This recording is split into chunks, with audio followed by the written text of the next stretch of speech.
西營盤最有特色嘅係啲咩啊？就係呢度有好多海味鋪同埋貓店長喎。咁我哋而家去揾貓貓咯喎。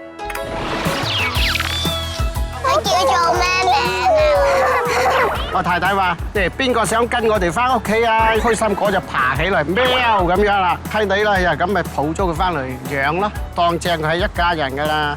爸爸平時中意玩乜嘢㗎？玩呢啲花膠咯。呢隻就係丁丁啦。佢好得人中意啊！我哋好多客都好中意佢，其實都人氣都好啲嘅，真係都係我嘅最佳拍檔嚟嘅。呢3隻貓嚟咗之後咧，成條街就唔同晒啦。原來香港人同香港貓喺感情上面有一個好特別嘅聯繫嘅喎。久而久之，我就開始去香港唔同嘅地方揾人同貓嘅故事啦。港鐵藝術展廊提供咗呢個喘息嘅空間，希望呢個展覽可以令到更多港鐵嘅乘客啊或者朋友停落嚟，感受一下療癒嘅一刻。